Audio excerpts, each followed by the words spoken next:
All right, true crime fans. I'm Patti Lee, your dyslexic detective here on the True Crime Grapevine. Hey, don't forget to like, subscribe, hit that notification bell so you know when I go live or when I upload next. All right, and all the YouTube things. Our next case is case 3. On our 19th episode, or this flight, we're having this sampling, which is red sangria. This is a sparkling wine beverage. It probably means there's some malt liquor in here. It's from Round Barn. That's in Michigan. And it is fabulous. It is also 300 calories. Which means, if I drank this whole thing, which I can't, because then I would be ill by the end of this, but it is pretty fabulous, though. It's very sweet. So I'm a lightweight. My palate is unsophisticated. I love something sweet, and it's really great. It really is. So fun, young, sweet. What does that describe? And it's from Rounds Barn. That's right. It's the Dylan Rounds case. So if you are unfamiliar, true crime fans, Dylan Rounds is a 19-year-old, soon-to-be 20-year-old young man. This is hard, there's 3 states. He was from Idaho, but his grandfather had a farm, of which he bought some in Utah, way up in the northwest corner, really close to Nevada, because the nearest town was in Nevada. That had like a place to go get food and drinks, and it was a bar, but it was like, you know, a place he could get a hot meal. Where he was in the nearest town was Lucin, Utah, and it was like a ghost town. I mean, it wasn't. They said it's kind of strange. It's isolated out there, and they said there's a lot of transients and. People who go out west sometimes and go to small, like people who've had a background and they're looking for something. And at the beginning of the story, so he's farming. He's been doing this for over a year or 2 now, since he graduated. He actually had his crop growing, and he was last speaking to somebody, his grandmother, on Saturday, May 28th. And it was like early in the morning, and he's like, hey, Grandma, I got to go. It's going to rain. I can't let my seed get wet. I got to take it over to the shed, which was about 5 miles away from his house. So nobody hears from him since then. So by Monday, everybody's worried. Now, there's these 2 men who were like family friends, had worked on the farm for the grandfather, this Jim and Don, who were mentioned at the very beginning. Now, they didn't really say, oh my gosh, we haven't seen Dylan around. Maybe they didn't really notice, but because Dylan apparently had fired Don the week or so before, and I don't know if they still had words or whatever, if Don was still in the area. But what was mentioned right away was, so nobody had heard from him, and they were talking, and somebody, a friend of Dylan's, like, who I believed, maybe he lived in that Nevada town, but a friend, somebody like more his age who had spoken to him, said, hey, Dylan's been missing. Called his parents. And then his parents were like, hey, they called around. They said not each of them spoke to him every day, but one of them did, like the grandparents or the mom or the dad. Mom and dad are no longer together, but they are together in solidarity to find Dylan, and they go together to speak to like Nate Eaton on East Idaho News. So they go up there, and by Monday, Tuesday, like they're frantic trying to get, there's like different agencies involved, right? So now we have, the parents are from Idaho. This happened in Utah, but the last place he was actually physically seen was at this bar in Montello, Nevada, like just half an hour away, like just the nearest town over besides Lucin. So you have all these different agencies, and they're looking, and it's not like there's forest or anything. It's not like Summer Wells where there's so much like rough, like wild areas it's hard to find. No, it's like salt plains besides I think they called what he did dry farming, and I have to look up more about that. But it's not like there's trees or brush everywhere. So there's like nothing as far as the eye can see, and it's very isolated. And so they're like, his mom and dad go up there, and they find his truck near, I believe the truck was near his camper where he stayed, but it looked like it had been washed, but the wheel wells were dirty. And, you know, he said he was going to go because it was going to rain. So his whole truck should have been messed up if he drove it. And it was locked, which he never locked it, so that was like a red flag. And the seat was pulled way far up, like somebody shorter had been driving it. And we don't know the heights of everybody involved, which I wish we did. So that was strange.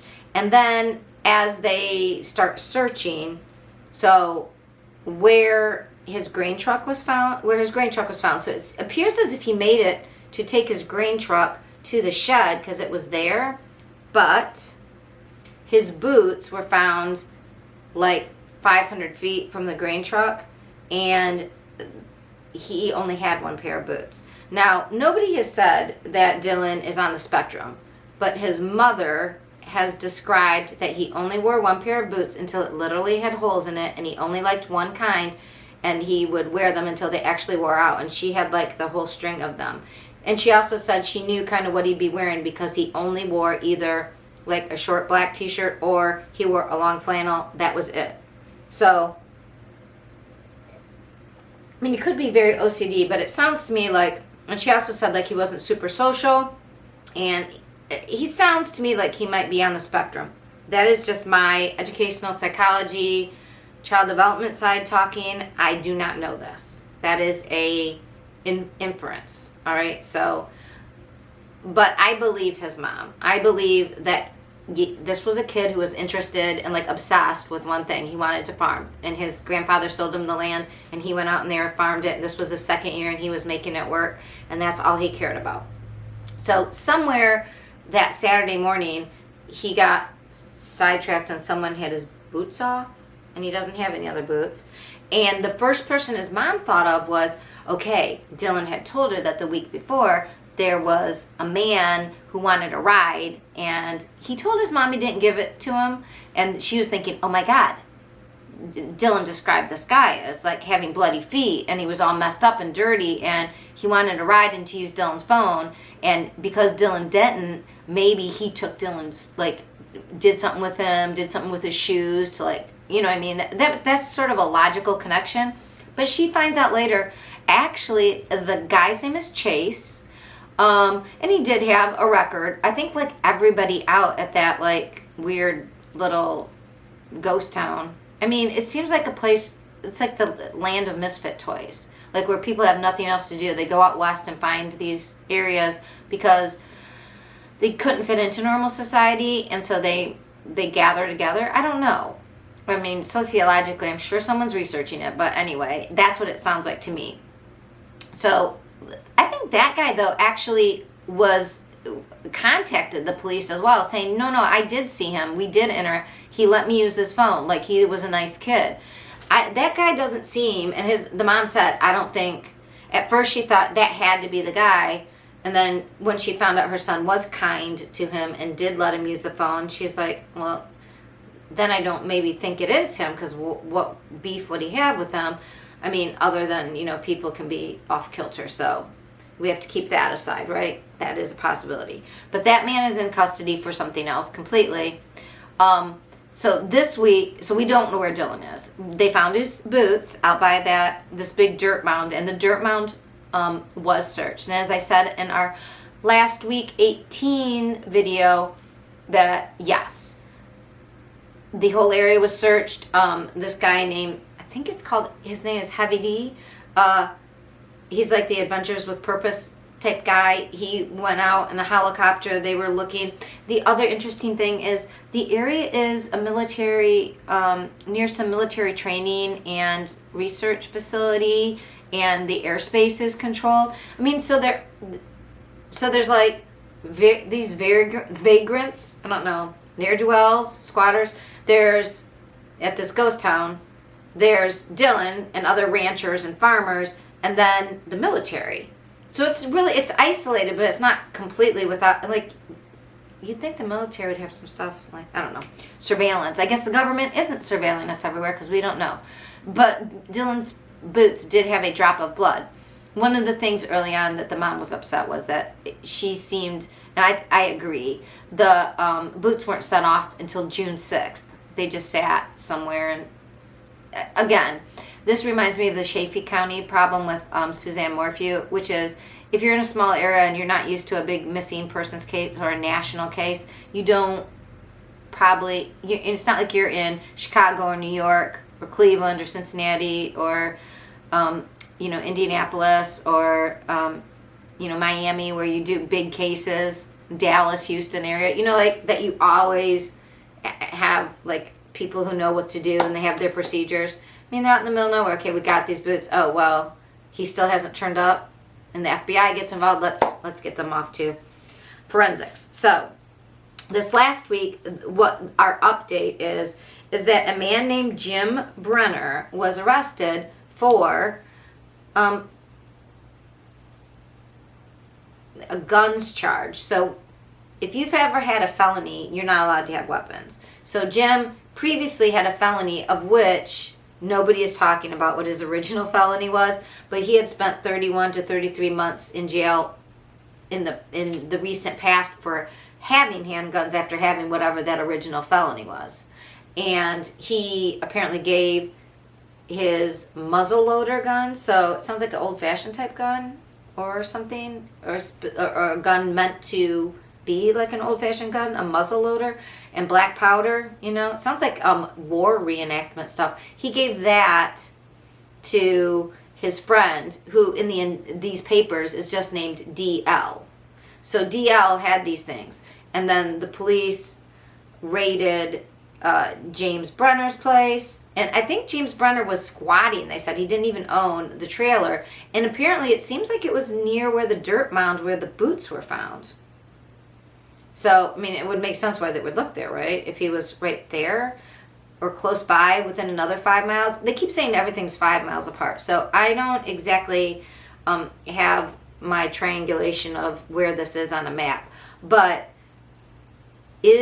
James Brenner, so is that Jim and his friend that he gave his guns to hold, that eventually the FBI went and spoke to him and he's like, oh yeah, he asked me to hold these, and that's when they went and said, okay, you're in trouble because these are your guns, you asked your friend to hold them. That guy's name is D.H. Is that Don of the original, when we first told all this, the old farm hands, Don and Jim? I don't know. And they said James, was living in a trailer owned by somebody else because he also had a rifle that at first DL did not tell the cops about when they took the muzzle guns. And he said, well, I was keeping the rifle because the person who lived in the trailer owed me money. And when they left, I figured because James Brenner said they left the gun behind, that basically it's owed to me because they owed me money. Now, what we don't know is who owns that trailer. They said these were family friends. And the James Brenner, his trailer was on property that was reportedly property that Dylan was in the process of buying for the farm. Now, Dylan bought his original acreage from his grandfather. So, did Dylan stay at the trailer before he had his camper out there? Is that where he stayed when he helped his grandfather on the farm? Are these the two men that worked for his grandfather? And because Dylan fired Don, did Don feel that Dylan still owed him money? I don't know. Again, so what we know is that James Brenner had muzzle guns and a rifle that he had in his trailer, gave them to DH, who I think is Don, but could be for somebody else, whoever DH is, held them. DH told the cops about the muzzle guns first, then they arrested the guy on the charges for the gun charges because he's a felon, and then he said, oh, and also this rifle. So, I thought that when Dylan went missing, they also said his truck keys were missing. I thought she said his phone was missing and a gun. So, I don't know. Was the gun a rifle gun? Like, there's all kinds of things here. So, the facts are, though, that Dylan is still missing. All we have are his boots with 1 drop of blood, so it doesn't, whatever. It looks as if someone did something to his truck and moved it. That's all we really know. And that this whole gun situation is unrelated. And we're going to have a next case with the other gun situation that could be seen as unrelated. But I personally wonder if the FBI doesn't start making their case by making sure you are locked down on one specific charge that they can nail because they suspect it's related to other charges. I don't know. I've never been in the FBI. I don't know anybody in the FBI that I know of. So this is all my supposition. But so this week's news, it's not really about Dylan Rounds, but I think it is. And I'm hoping we hear something more about him soon. The area is known to have a ton of it was big in the mining days, caves and mines. So while it does look like, big swaths of dry land, there are a lot of underground things and caves and mines that they're looking at. So, I mean, he could still, I guess, have been hit on the head and turned up somewhere. It seems unlikely. I feel really bad for his mom. Last week we talked about the PI. Oh my gosh, I'm gonna need another sip. We talked about the PI that was hired. I think the PI guy is more like a bounty hunter because, and I'm not saying his name because it's not my business to put him on blast, but he said, like, the family said, he had all kinds of mess to talk about, like, family dynamics, and this person didn't like that person, and blah, blah, blah, stirring up all kinds of drama and trouble. And the family says, we don't want him hired anymore. Please go away. And he says, I'm not going away because I want now it's up to $100,000. So if you know anything about what happened to Dylan Rounds, $100,000 could be yours if it leads to finding him and helping find the person, a conviction of the person who did it. So, I know they say snitches get stitches, but rather, maybe we should say snitches get riches. Because, come on, if someone hurt somebody, I think we should tell, don't you? I mean, not to get rich, but that mom, she is, I just, if you know anything, please call 1-800-CALL-FBI. You might get $100,000 richer, but at least you will have peace of mind knowing that you helped the family bring their baby son home. All right? So that's our case 3.